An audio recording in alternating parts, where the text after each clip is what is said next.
मैं हूं राहुल कुमार और आप देख रहे हैं फिजिक्स मंडी। तो सबसे पहले फिजिक्स मंडी में हम लोग सबसे पहले ये पढ़ेंगे फिजिक्स में कि फिजिक्स शब्द की उत्पत्ति कहाँ से हुई और फिजिक्स शब्द का अर्थ होता क्या है। तो फिजिक्स का अर्थ क्या होता है जी? तो भौतिक विज्ञान। विज्ञान क्यों? क्योंकि ये जो है फिजिक्स हमारा, वो विज्ञान की है, क्या है, शाखा है, ब्रांच है, इसलिए इसमें क्या लगता है, भौतिकी विज्ञान। तो भौतिकी विज्ञान जो है यानी कि फिजिक्स जो है, फिजिक्स की उत्पत्ति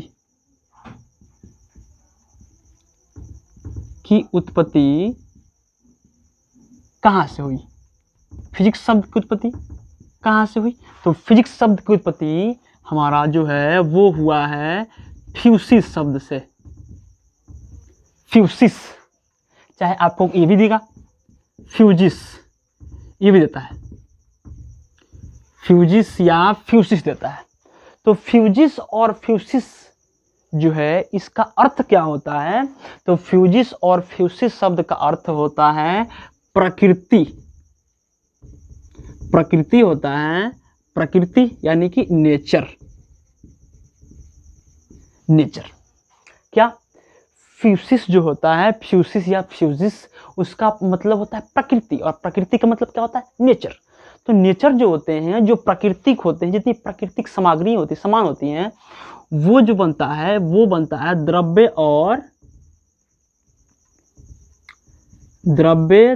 और क्या चीज से बनता है? ऊर्जा से बनता है। द्रव्य और ऊर्जा से। अगर प्रकृति क्या है जी? तो द्रव्य और ऊर्जा के मेल से जो बनता है उसे क्या कहते हैं? प्रकृति कहते हैं, प्रकृति। तो ये हो गया द्रव्य और क्या जी? ऊर्जा। तो द्रव्य ऊर्जा हो गया हमारा। अब पढ़ेंगे कि हमारा जो फिजिक्स है, फिजिक्स, इसका डेफिनेशन क्या होता है। तो कह सकते हैं क्या कि फिजिक्स जो है, फिजिक्स भौतिक विज्ञान यानी भौतिक विज्ञान की वैसी शाखा है जिसके अंतर्गत प्रकृति और प्रकृति से संबंधित सभी घटनाओं का सुस्पष्ट यानी कि सुचारू रूप से ज्ञान मिलता है। उसे हम लोग क्या कहते हैं? भौतिक विज्ञान कहते हैं। फिर से, भौतिक विज्ञान की वैसी शाखा है जिसके अंतर्गत प्रकृति और प्रकृति से संबंधित सभी घटनाओं का सुस्पष्ट ज्ञान मिलता है। उसे हम लोग क्या कहते हैं? भौतिक विज्ञान कहते हैं। तो ये तो हो गया हमारा, क्या हो गया? फ्यूसिस और फ्यूसिस।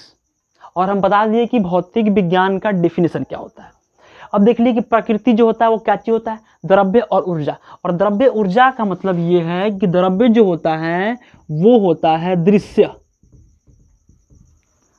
होता है, और यानी कि ये जो होता है ऊर्जा वो होता है अदृश्य, जिसको हम लोग क्या कहते हैं? Visible non visible. Visible non visible. तो विजिबल का मतलब कि जिसको हम देख सकते हैं वो होता है दृश्य, और जिसको हम नहीं देख सकते हैं वो होता है अदृश्य, अनविजिबल। ठीक है। अब देखिए, ये हो गया हमारा ऊर्जा और द्रव्य। ऊर्जा और द्रव्य क्या है? प्रकृति है। और प्रकृति को अगर कहेंगे तो वो जो प्रकृति बनता है वो बनता है दृश्य, और अदृश्य से मिलकर क्या बनता है? प्रकृति बनता है। उसके बाद हमारा है कि फिजिक्स जो है, फिजिक्स के कितने भाग होते हैं? भौतिकी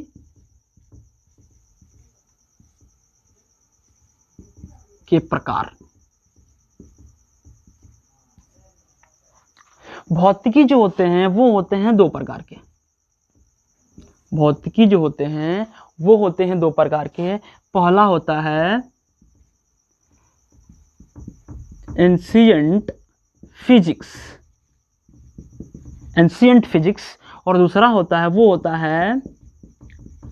मॉडर्न फिजिक्स होता है। पहला क्या है? Ancient physics. दूसरा क्या है? Modern physics. एंशिएंट फिजिक्स का हिंदी होता है चिर सम्मत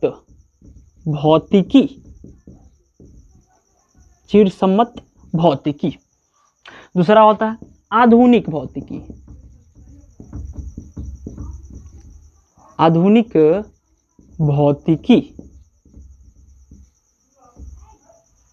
पहला क्या है, पहला है हमारा एंशिएंट फिजिक्स, दूसरा क्या है मॉडर्न फिजिक्स। तो ये चिर सम्मत भौतिकी, दूसरा क्या है आधुनिक भौतिकी। तो चिर सम्मत का मतलब होता है पुराना,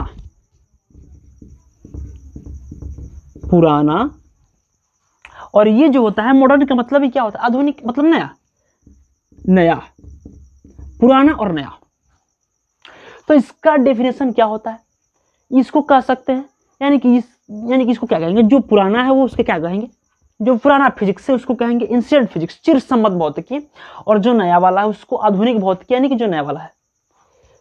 तो अब इसमें देख लें कि पुराना क्या होता है और नया क्या होता है, कौन कौन से चैप्टर एंशिएंट फिजिक्स के अंतर्गत आते हैं और कौन कौन से चैप्टर हमारे मॉडर्न फिजिक्स के अंतर्गत आते हैं। तो पहले देखते हैं पुराना। तो पुराना जो है उसके पिता कौन है। अगर देखिए सामान्यतः कोई ये पूछता है कि भौतिक विज्ञान के पिता कौन है, तो भौतिक विज्ञान के पिता हम बोल देते हैं sir Isaac, sir Isaac Newton. क्या कहेंगे, हाँ कहते हम लोग सभी यही कहते हैं सर आइजक न्यूटन। अब देखिए सर आइजक न्यूटन जो होते हैं वो होते हैं एंशिएंट फिजिक्स के पिता, और दूसरे फिजिक्स के पिता कौन है, यानी कि मॉडर्न फिजिक्स के पिता कौन है, तो बताते हैं। देखिए ये जो होते हैं इसके पिता हमारे सर आइजक न्यूटन है, सर आइजक न्यूटन, और इसके हैं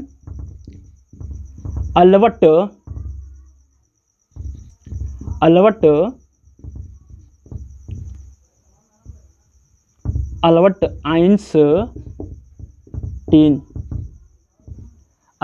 आइंस्टीन। आधुनिक भौतिकी के पिता कौन है, अल्बर्ट आइंस्टीन, और यानी कि चिरसम्मत भौतिकी यानी कि पुराना फिजिक्स के पिता कौन है, सर आइजक न्यूटन। इसका खोज पुराना यानी कि चिरसम्मत भौतिकी की खोज 1900 ईस्वी के पहले हुआ था। क्यों, क्योंकि सर आइजक न्यूटन जो है वो हमारे चिरसम्मत भौतिकी के पिता हैं, और इनका जन्म 1642 ईस्वी में हुआ था, और इन्होंने यानी कि 1900 ईस्वी के पहले ही चीज यानी कि एंशिएंट फिजिक्स का खोज कर दिया। फिर दूसरा है अल्बर्ट आइंस्टीन। तो अल्बर्ट आइंस्टीन जो है इसका पता यानी कि इसका खोज मॉडर्न फिजिक्स का खोज इन्होंने 1905 ईस्वी के बाद किया। समझ गए हम लोग, यानी कि फिजिक्स जो होते हैं, भौतिकी जो होते हैं वो कितने प्रकार के, types of physics, types of physics वो होते हैं कितने प्रकार के, 2 प्रकार के। पहला क्या है एंशिएंट फिजिक्स चिरसम्मत भौतिकी, दूसरा क्या है मॉडर्न फिजिक्स यानी कि आधुनिक भौतिकी। बता दिए हैं कि चिरसम्मत का मतलब क्या होता है पुराना, और पुराने फिजिक्स का पिता कौन है, वो सर आइजक न्यूटन है, और इसका खोज 1900 ईस्वी के पहले हो चुका था। इसका खोज सन 1900 ईस्वी के पहले हो चुका था। और दूसरा जो है वो नया वाला जो है आधुनिक भौतिकी, उसके पिता अल्बर्ट आइंस्टीन हैं, और इसका खोज 1905 के बाद हुआ, 1905 के बाद हुआ था। अब देखिए इसमें देख सकते हैं कि एंशिएंट फिजिक्स जो होता है, एंशिएंट फिजिक्स, अब इसमें देखेंगे कि एंशिएंट फिजिक्स के अंतर्गत कौन कौन से चैप्टर आते हैं और क्या चीज, और उसके बाद मॉडर्न फिजिक्स के अंतर्गत कौन कौन से चैप्टर आते हैं। देखिए रुको, हम लोग देखते हैं कि एंशिएंट फिजिक्स के अंतर्गत कौन कौन से चैप्टर आते हैं और मॉडर्न फिजिक्स के अंतर्गत कौन कौन से चैप्टर आते हैं। देखिए एंशिएंट फिजिक्स जो है, एंशिएंट फिजिक्स यानी कि एंशिएंट यानी कि चिरसम्मत भौतिकी जो है, इसके अंतर्गत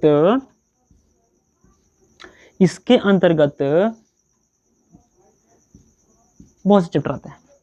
जैसे देखिए यांत्रिकी जो होता है, यांत्रिकी, दूसरा ले लेंगे हम लोग ऊष्मागतिकी, अगला ले लेंगे हम लोग प्रकाशिकी,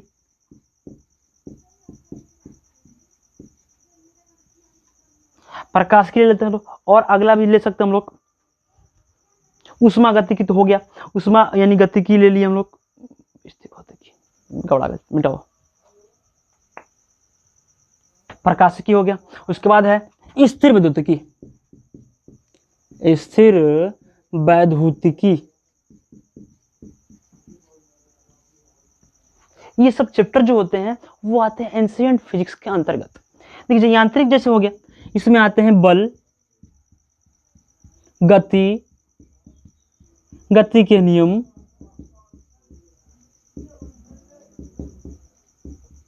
ये जो हमारे आते हैं वो सारे यांत्रिकी फिजिक्स के अंतर्गत आते हैं। उसके बाद क्या है उष्मा गतिकी, तो उष्मा और उष्मा समय जितनी भी घटनाएं होती है सब उष्मा गतिकी के अंतर्गत आती हैं।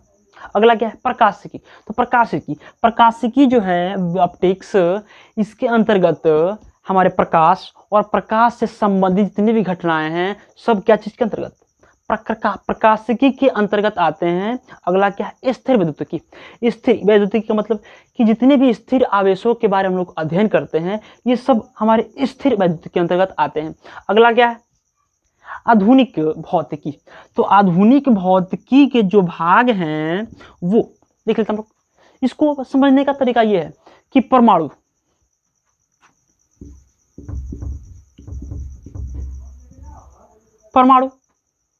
और क्या जितने भी चिकित्सक होते हैं फिजिक्स में, चिकित्सक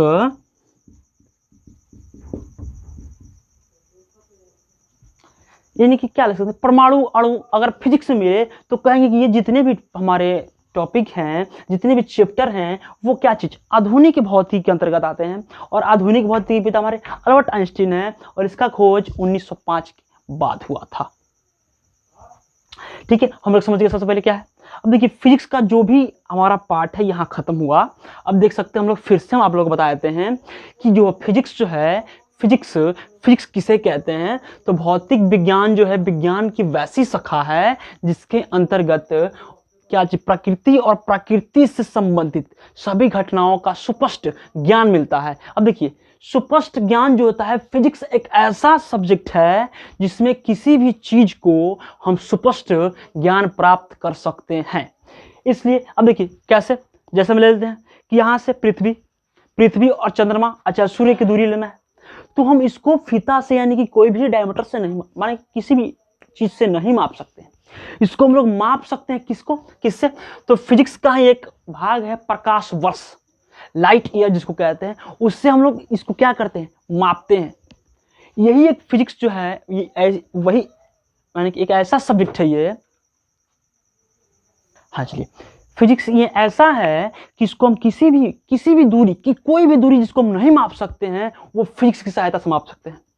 इसलिए इसमें कहा गया है कि प्रकृति और प्रकृति से संबंधित यानी कि ब्रह्मांड की जितनी भी घटनाएं हैं सब घटनाओं को फिजिक्स के अंतर्गत ही पढ़ा जाता है। ठीक है, देखिए ये जो है इसके पिता कौन है, तो सर आइजैक न्यूटन कहते हैं इसको। अब देखिए उसके बाद क्या है कि फिजिक्स जो है, फिजिक्स भौतिकी, उस शब्द की उत्पत्ति हुई कहाँ से, तो फिजिक्स शब्द की उत्पत्ति फ्यूसिस और फ्यूजिस शब्द से हुआ है। और फ्यूजिस और फ्यूसिस शब्द का अर्थ, दोनों का अर्थ सेम होता है। वो क्या होता है, उत्पत्ति फ्यूसिस या फ्यूजिस शब्द से हुआ है जिसका अर्थ क्या होता है प्रकृति, नेचर। तो प्रकृति और नेचर क्या होता है, तो ऊर्जा और द्रव्य के मेल से जो बना है वो क्या है प्रकृति है। और प्रकृति जो बना है वो बना है दृश्य और अदृश्य के मेल से, विजिबल और नॉन विजिबल के मेल से हमारा क्या बना है प्रकृति बना है, जिसको ऊर्जा और द्रव्य कह सकते हैं। और एक और बात देखिए, ऊर्जा और द्रव्य को मिला के हमारा जानते हैं क्या बना है, पूरा ब्रह्मांड बना है। जो हमारा ब्रह्मांड है वो ऊर्जा और द्रव्य के मेल से ही बना है। ब्रह्मांड जो है ऊर्जा और द्रव्य के मेल से बना है। अब देखिए उसके बाद क्या है, तो टाइप्स ऑफ फिजिक्स, तो फिजिक्स के प्रकार दो होते हैं, ancient physics, modern physics. Ancient का मतलब होता है चिर सम्मत भौतिकी यानी कि पुराना। इसके पिता कौन है, तो सर आइजैक न्यूटन है और इनका जन्म 1642 ईस्वी में हुआ था और इसका खोज 1900 ईस्वी के पहले हो चुका था। दूसरा है मॉडर्न फिजिक्स। तो मॉडर्न यानी कि आधुनिक भौतिकी यानी कि नया। देखिए इसके पिता अल्बर्ट आइंस्टीन हैं, जिन्होंने 1905 के बाद इसका खोज किया। उसके बाद देखिए एंशिएंट फिजिक्स के अंतर्गत कौन कौन से चैप्टर आते हैं फिजिक्स में, तो हम लोग कुछ उदाहरण ले चुके हैं। देखिए यहाँ पे कुछ उदाहरण ले चुके हैं, जैसे कि यांत्रिकी, उष्मागतिकी, प्रकाश, स्थिर वैद्युतिकी। तो सबको बता दिए हैं कि उष्मा यानी कि यांत्रिकी में बल यानी गति संबंधी जितनी भी घटनाएं होती हैं सब यांत्रिकी के अंतर्गत आती हैं। अगला है उष्मागतिकी। तो इसमें देख सकते हैं उष्मा तो यानी कि हीट से संबंधित जितनी भी घटनाएं होंगी वो क्या चीज के अंतर्गत, उष्मागतिकी के अंतर्गत। उसके बाद क्या है प्रकाशिकी।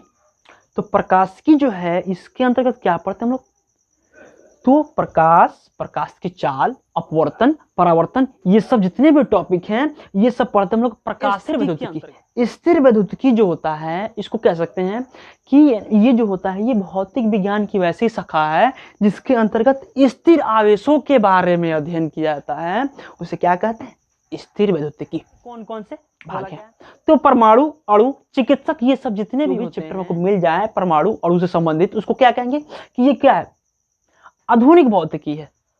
अब देखिए दोस्तों, यहाँ आप लोगों को जो भी दिक्कत आए हमसे कमेंट बॉक्स में जरूर पूछिएगा। अगर वीडियो अच्छा लगा हो तो शेयर और सब्सक्राइब जरूर करें। हम एंड कर रहे हैं यहाँ पे। देखिए जो भी टॉपिक, जो भी चीज आपको कुछ डाउट हो तो हमसे कमेंट बॉक्स में जरूर पूछ सकते हैं, उसका जवाब हम जरूर देंगे।